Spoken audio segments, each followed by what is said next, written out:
So this is something that even psychologists say today, that what are the ways to boost your morale? They may give you some other things from worldly perspective. From religious perspective, from religious benefit of Siyam, we see is you fast, your morale is boosted, your iman goes up, you have a better vision. Why am I here in this world for? I have to work for the deen of Allah. People getting momentum built up from that. So we covered the benefits of fasting, the rewards of fasting, the obligation of fasting, and the taqwa of fasting, and the definition of terminologies and aspects, right? What is left now is the main thing. And that is the timings and what is fasting, what are the do's and don'ts, what breaks fast. Let's quickly wrap it up, inshallah. We're almost there. How much time we have? 5 minutes? Alright. Let's wrap it up. First of all, fasting is from dawn to dusk. Dawn to dusk meaning from the time of Fajr.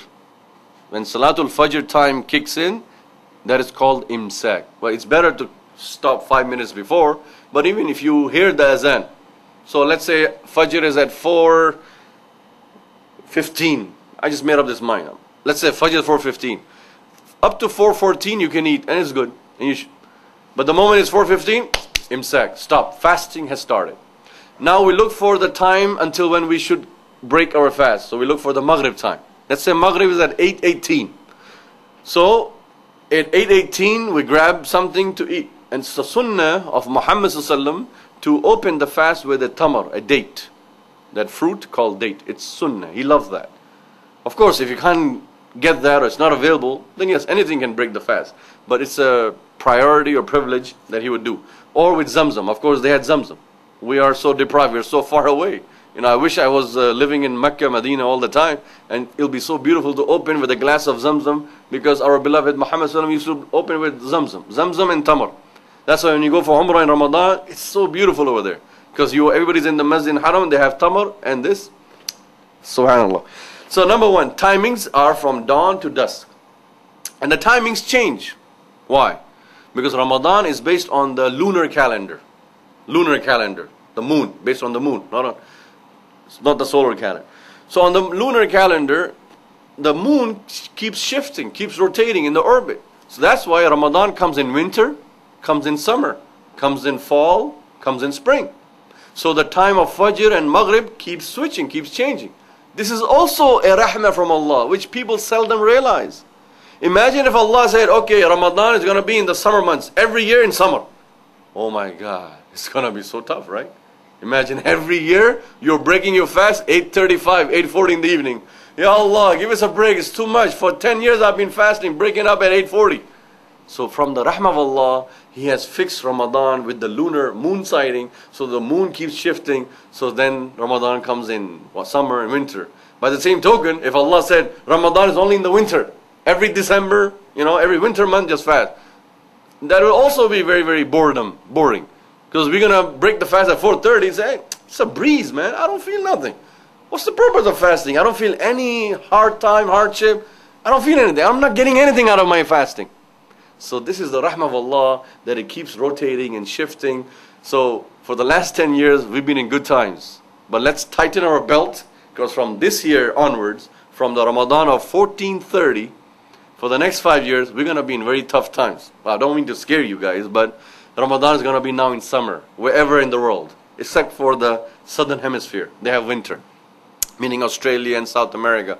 But for us, above the equator, for all of us, Ramadan is going to be in summer. And in summer, the days are longer and the nights are shorter. So we have to stay hungry and thirsty for a longer period of time. That means it's a bigger test. Compared to last 10 years we've been fasting in the easy months. November, December, January, February. There was a breeze. I mean, just imagine, in December when you used to break fast about 4:30. Did you feel anything? I mean, it wasn't. I never used to feel anything already. So, next thing, what is it that we do in fasting from the timing? Well, from dawn to dusk, we are not allowed to eat or drink anything. And we're not allowed to have any kind of intimacy. Of course, intimacy that is only applicable to one specific type of people, the married people. Because in Islam, dating is haram. In Islam, boyfriend, girlfriend is haram. So any single male or female, they don't even have to worry about this third aspect in fasting. Single male, female in Islam only need to worry about two things: eating and drinking. Because by Sharia, they should not be hanging out with another male or female anyway. So they don't need to worry about that. You get the point I'm trying to make? But for married people, three things apply on them.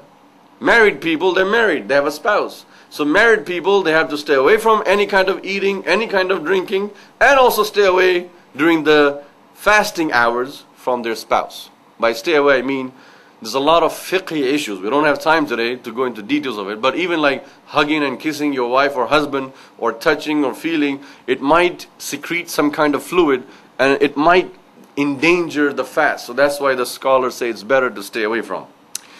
But we don't have time to go in details of the fiqh of it. Some other day we'll do that. But for now, we need to understand that for married Muslim male females, they need to stay away from other gender and stay away from food and drink.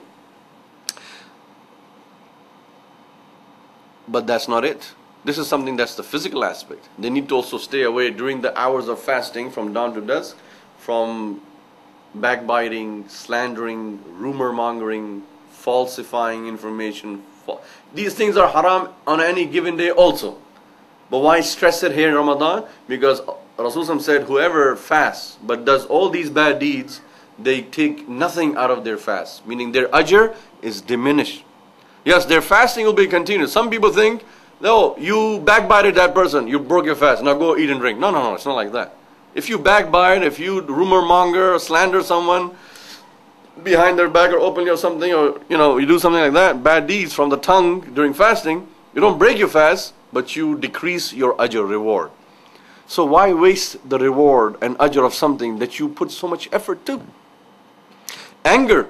Rasulullah said if somebody gets very angry and agitated, upset, they should just say, "Ana sa'im," and get away from it. They should diffuse the tension and the anger. Not that they should get angry and start beating up people and starting a fight and they're fasting. How can a person envision that they're fasting and they're fighting somebody and they're killing somebody?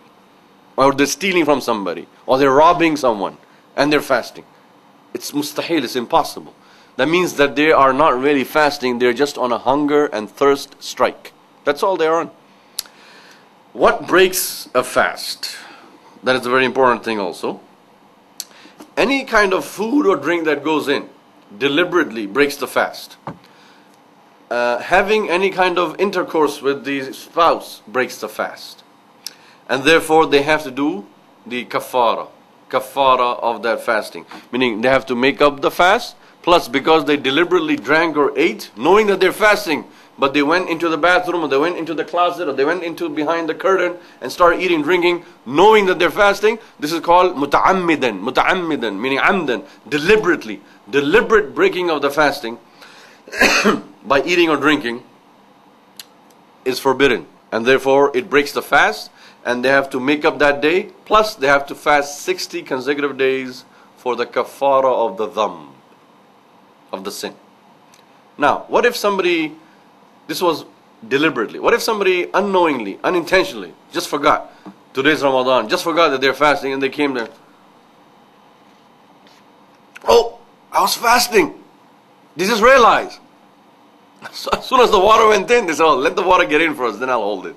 You know how the shaitan plays with the nafs? He said, oh, nice, cool. Oh, I was fasting. But let's say we give them the benefit of doubt, they didn't know. For that, scholars say the fasting didn't break, because whatever nisyan, forgetfulness, is not an accountability. Allah doesn't account us on forgetfulness. In fact, one time a person came to Rasulullah and said, I forgot I was fasting, I ate or I drank something a little bit. So Rasulullah smiled at him. He said, this is your rizq and Allah gave you. Rizq, it is rizq from Allah. Meaning Allah is the one who made you forget that you're fasting. Allah is the one who made you eat and drink that. Now you realize, so now continue your fast. Meaning the hukum of the fuqaha, the ulama, is that if somebody mistakenly drank or ate something during fasting, mistakenly, the criteria is unintentionally, mistakenly, forgetfully. But if they deliberately, knowingly, intentionally ate it, of course, that's a different thing. Now they have to do kafara and break the fast.